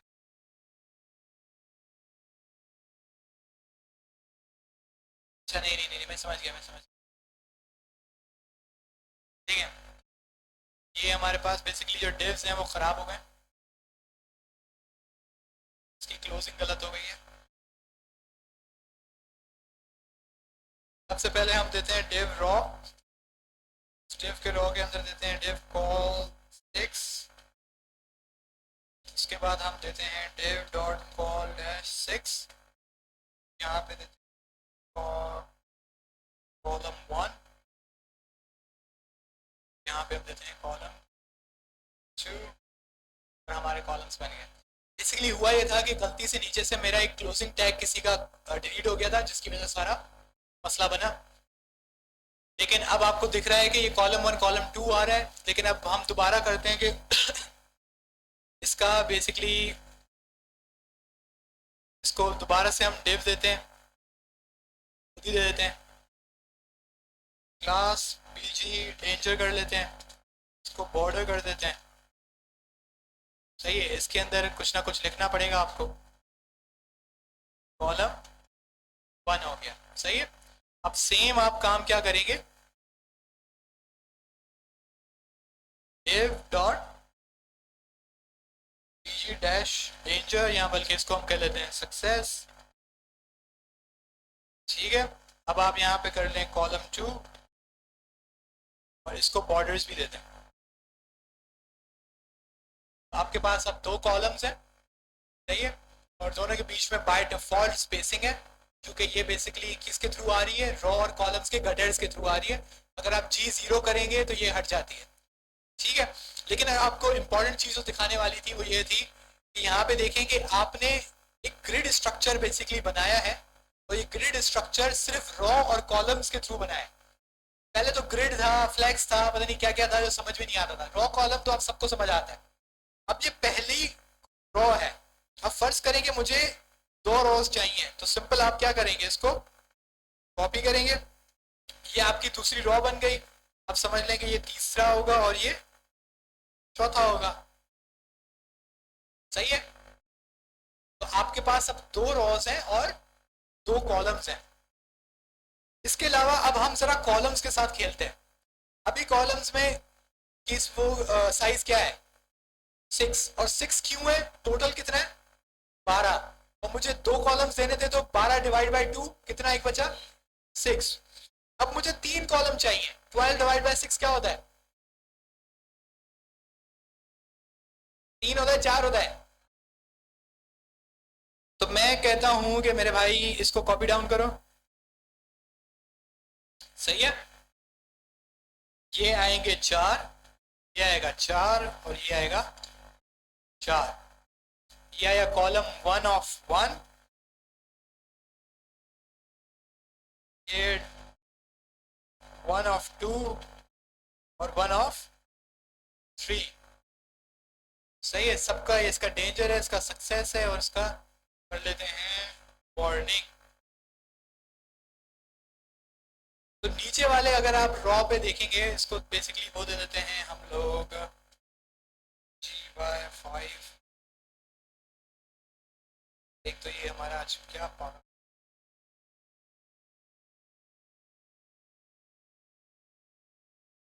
एक मिनट है। अब आप देखेंगे ये पहले वाली जो रो है उसके अंदर आप देखेंगे कॉलम 101, कॉलम 102 और कॉलम 1 of 3। अब अगर आप इसको गौर से देखें तो ये 3 कॉलम्स इस वक्त बन चुके हैं। अब अगर आप ये देखें तो अभी तो सिर्फ जस्ट बॉक्सेस हैं, उसके डिफरेंट कलर्स हैं, और उसके अंदर कॉलम 1 2 3 लिखा हुआ है। लेकिन अगर आप इसको थोड़ा सा सोचें कि ये क्या पावरफुल चीज है, तो आपको पता है कि आपने देखा है कि वो प्राइसिंग के बॉक्सेस होते हैं, सिल्वर, गोल्ड, प्लेटिनम। 3 कार्ड्स बने हुए होते हैं, तीनों कार्ड्स पे अलग अलग प्राइसिंग होती है। कभी देखा है आपने वेबसाइट्स पे? ये वाला काम आपको या तो ग्रिड के थ्रू करना पड़ता है या फ्लेक्स के थ्रू करना पड़ता। लेकिन यहां पर आप किसके थ्रू कर सकते हैं, सिंपल कॉलम्स और रोज पे। तो जैसे कि इसका नाम है वैसे इसका काम है कि एक तो कॉलम और रोज बनाता है। आपको बस ये साइज का थोड़ा ख्याल रखना पड़ता है कि आप किस साइज पे काम कर रहे हैं। बात समझ आ रही है?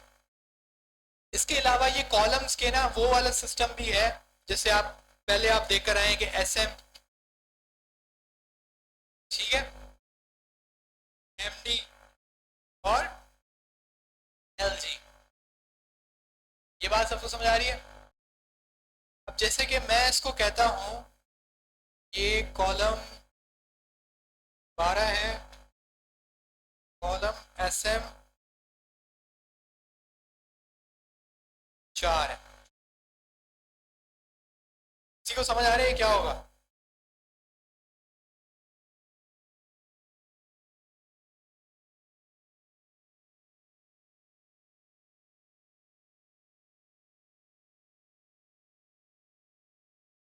मैंने क्या किया है, अब मैंने 2 क्लासेस लगाई हैं। पहली क्लास क्या है, कॉल 12। दूसरी क्लास क्या है, कॉल SM4। अब सर हम पीछे जाके आते हैं कि होता क्या है, कोई फर्क पड़ा यार? ये दूसरी रो को हम डिलीट करते हैं थोड़ी देर के लिए, ये बहुत वो डेविएट कर रही है। एक और काम कर लेते हैं कि इसमें दे देते हैं P5। सही है। इसमें हम दे देते हैं 5। सही। और इसमें हम दे देते हैं P5। ठीक है। तो हमारे पास 3 बॉक्सेस हैं। इसके अलावा ये जो कंटेनर फ्लूइड है मैं इसको दे देता हूँ MT5। अब थोड़ा सा हमें विजिबल सही नजर आ रहा है। अब हमारे पास 3 कॉलम्स हैं। हालांकि मैंने इधर क्या प्रॉपर्टी लगाई हुई है, कॉलम 12, कॉलम SM4। अब इसका चेंज अगर हमें देखना है तो उसको क्या करना पड़ेगा, अभी हमारी साइज क्या है 620। तो आपने देखा क्या हुआ, कि हमने एक मोबाइल फ्रेंडली और डेस्कटॉप फ्रेंडली कॉलम्स और रॉस बना लिए। मतलब हमारी ये वही जैसे हमने ग्रिड का काम किया था, ये बिल्कुल एग्जैक्टली वैसा है। लेकिन अगर आप देखें तो हमने सीएसएस की एक लाइन नहीं लिखी है। सारा काम किसके थ्रू हो रहा है? आपका बूटस्ट्रैप के थ्रू, कॉलम्स और रॉस के थ्रू। अभी बहुत सारे बच्चे होंगे जिनके बात सर से ऊपर से जा रही होगी, लेकिन आपके पास रिकॉर्डिंग हो रही है, सही है। आप घर पे जाएं और जो जो क्लासेस मैंने पढ़ाई हैं वो सारी क्लासेस आप अपने पास एक दफा पढ़ लें। अब ये जितनी भी चीजें मैंने अभी पढ़ाई हैं, कॉलम और रॉ खास तौर पे जो अभी चल रहा है, ये सिर्फ डब्बे शब्बे नहीं बनते। इसको जरा अगर आप गौर से देखें तो ये डब्बे शब्बे नहीं होते, ये कंटेंट होता है। हो सकता है ये 3 तस्वीरें हो, समझ रहे हैं? हो सकता है ये 3 तस्वीरें हो या 3 कार्ड्स हो, 3 प्रोडक्ट्स हो सकता है ये 3 प्रोडक्ट्स बनी हुई है। अब उस प्रोडक्ट के आपके पास एक मोबाइल फ्रेंडली और आपके पास एक डेस्कटॉप फ्रेंडली, आपके पास पूरा सिस्टम बन चुका है। तो ये बूटस्ट्रैप का समझना थोड़ा बहुत स्टार्ट है। इंशाल्लाह नेक्स्ट क्लास में हम इसको थोड़ा सा और आगे बढ़ाएंगे, जो चीज़ें छोटी मोटी इंपॉर्टेंट होगी हम आपको बता देंगे। बेसिकली जो मेन चीज़ है वो है layout, margin, padding, column rows, flex. ये चीज़ें आपको कम से कम बूटस्ट्रैप में पता होनी चाहिए। जो बच्चे पूरी क्लास में बात करते रहे थे, नेक्स्ट क्लास में मैं उनको यहाँ पे आगे बुलाऊंगा और ये वाला सारा काम दोबारा करवाऊंगा। सही है? जो बच्चे ज्यादा से ज्यादा बात कर रहे थे, बात समझ रहे हैं? क्योंकि एक दिन टीचर होने का फायदा है कि पैसे भी मिलेंगे और काम भी कोई और करेगा। तो एक दिन एक बच्चे को आगे हम बुलाएंगे और उसको बोलेंगे भाई ये वाला काम कम से कम जो अभी हुआ है ये करके दिखाओ, जरा हमें पता लगे कि भाई आगे मैसेज कितना कन्वे हुआ है।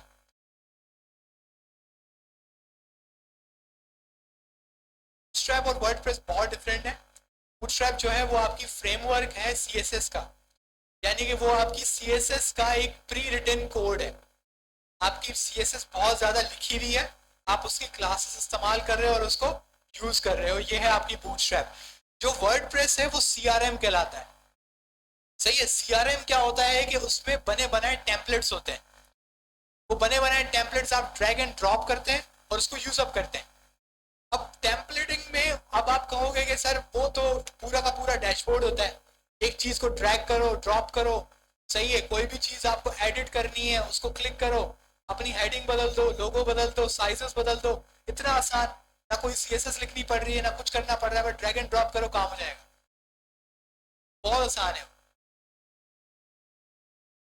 क्या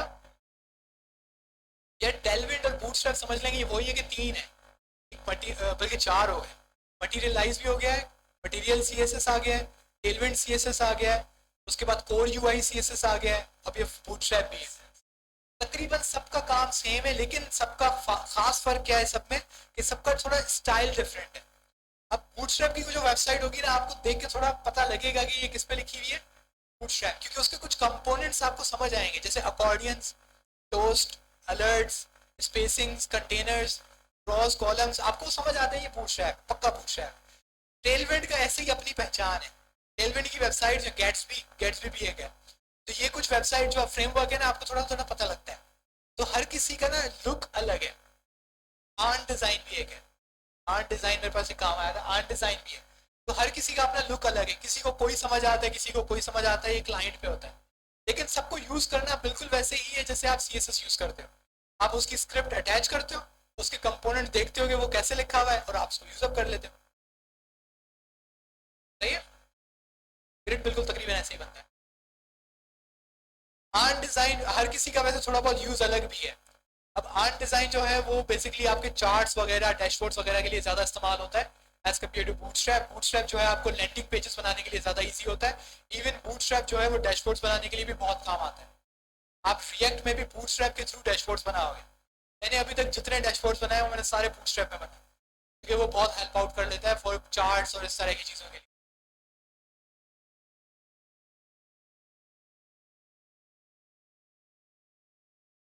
डिफाइंड होता है।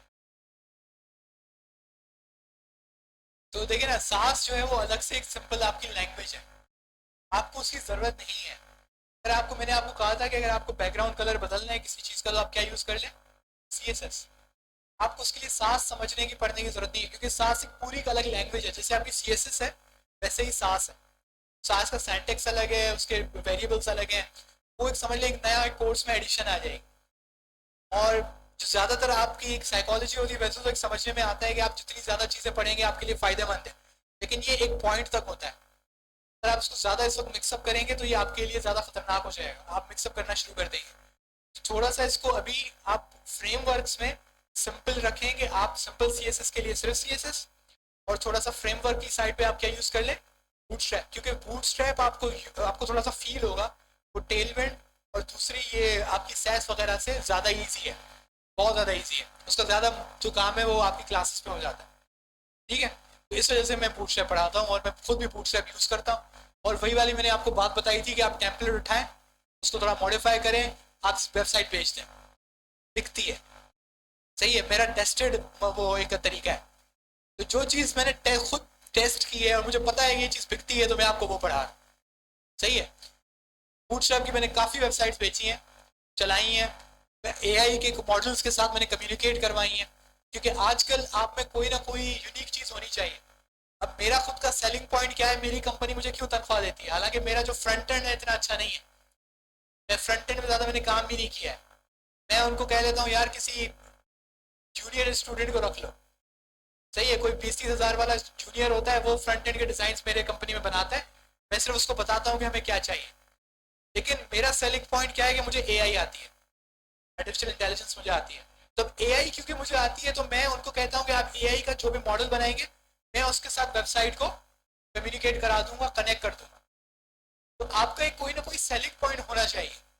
अब आपका सेलिंग पॉइंट क्या बन जाएगा, बूटस्ट्रैप। अब बूटस्ट्रैप की वेबसाइट मैंने आपको बताया था वो फटती नहीं है। अब जैसे कि आपने रॉज एंड कॉलम्स किए हैं, अब आप यही वाला काम आप CSS पर खुद करें। अब मैं यूं करता था यूं करता था, आपको पता है कि क्या होता था। अब आप यही काम इधर करके देखिएगा, मोबाइल के लिए भी हमने अभी अभी 2 मिनट में कर दिया है, और डेस्कटॉप के लिए भी 2 मिनट में। और मैंने CSS लिखी कितनी है, 0। तो ये इसका सबसे बड़ा फायदा है कि आपके पास एक टेंजिबल चीज है, एक ऐसी चीज है जिसपे आप रिलाय कर सकते हो, आप क्लाइंट को कह सकते हो कि ये चलेगा, इस पे कोई भी मसला नहीं आएगा। तो इससे आपको कोई अपनी कोई सेलिंग पॉइंट आपको बनाना पड़ता है। तो ये मेरी टेस्टेड चीज है। अगर आपको टेलविंड वगैरह का कोई कोर्स मिलता है तो बिल्कुल आप करें, कोई मना नहीं है। क्या हो सकती है? हाँ? देखिए, वर्डप्रेस एक अलग डोमेन है। वर्डप्रेस जो अभी आप काम कर रहे हैं वेब डेवलपमेंट, वो डिफरेंट है। वो CRM मैनेजमेंट कहलाती है, वो डेवलपमेंट नहीं कहलाती।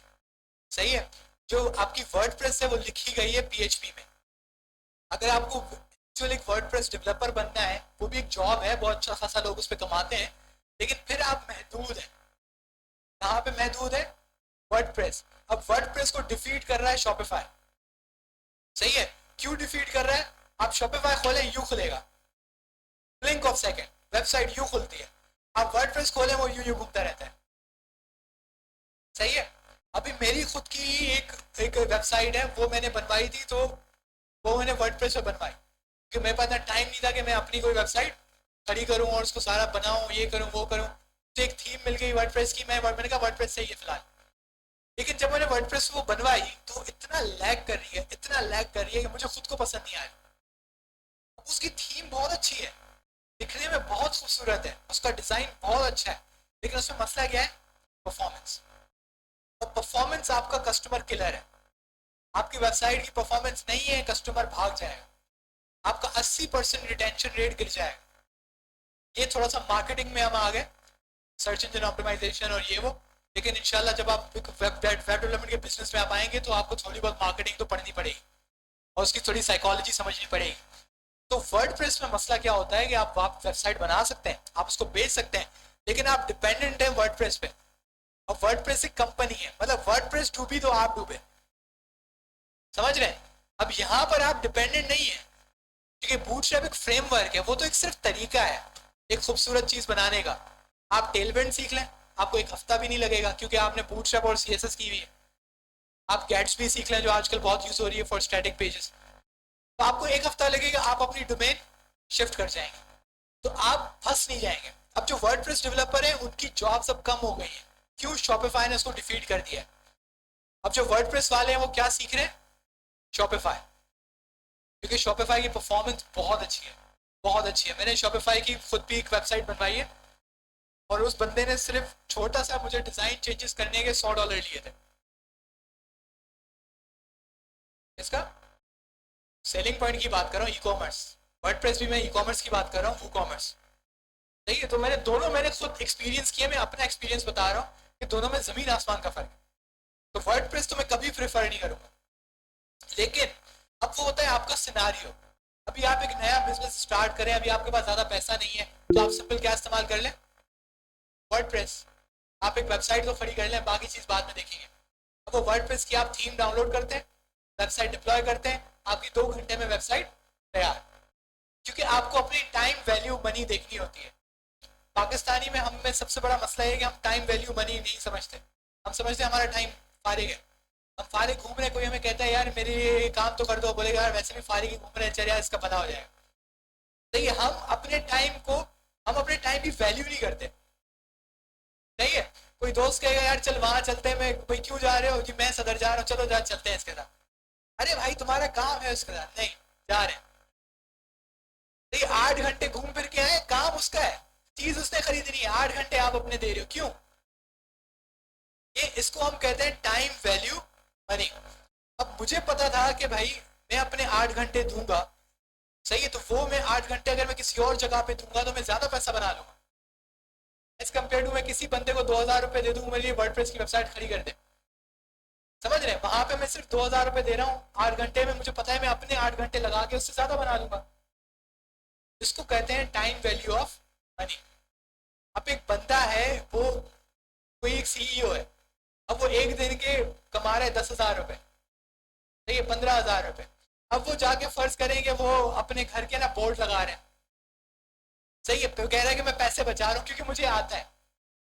सही है, अब बोर्ड लगाना उसको बिल्कुल आता है, लेकिन उसको ये काम खुद नहीं करना चाहिए। क्यों? क्योंकि उसके टाइम की वैल्यू है। वो एक दिन में 15,000 बनाता है, यानी कि वो 8 घंटे के 15,000 बनाता है। अगर वो 8 घंटे के 8,000 बना रहे हैं, मतलब उसका 1 घंटा 1,000 रुपए के बराबर है। अगर वो अपने 3 घंटे लगा दे रहा है सिर्फ इधर उधर बोर्ड सही करने में, तो उसने 3,000 रुपए जाया कर दिए। इसके बजाय वो अगर 500 रुपए किसी को दे देता तो उसका काम हो जाता। इसको कह रहे हैं टाइम वैल्यू ऑफ मनी। अगर आपको लगता है कि आप अपनी वेबसाइट CSS बूटस्ट्रैप से आप 2-3 दिन लगाएंगे, आपका फालतू में टाइम ज़ाया होगा और आपको जल्दी जल्दी बिजनेस स्टार्टअप करना है, आप वर्डप्रेस स्टार्ट करें। स्टार्ट के लिए बहुत अच्छा है, लेकिन वो स्टार्ट के लिए अच्छा है। आपकी जैसे ही ट्रैफिक बढ़ने लगेगी, आपकी वेबसाइट और लैग करेगी, आपके कस्टमर्स भाग जाएंगे। फिर आपको कहाँ आना पड़ता है, कस्टम की तरफ, यानी बूटस्ट्रैप की तरफ, जावास्क्रिप्ट की तरफ और CSS की तरफ। क्यों? क्योंकि ये फास्टर है। सबसे फास्टेस्ट जो है वो है आपके पास CSS और HTML, क्योंकि वो रॉ है, स्क्रैच है। उसके बाद ऑप्शन है शॉपिफाई का। तो पहली स्टेज होती है वर्डप्रेस, सेकंड आती है शॉपिफाई, तीसरे पे आती है आपकी कस्टम। जो बड़ी कंपनी होती है वो हमेशा कस्टम वेबसाइट बनवाती है, क्योंकि उसको सबसे ज्यादा परफॉर्मेंस का इशू होता है। तो आई थिंक काफी टाइम हो चुका है, कल इंशाल्लाह दोबारा मुलाकात होती है। अल्लाह हाफिज।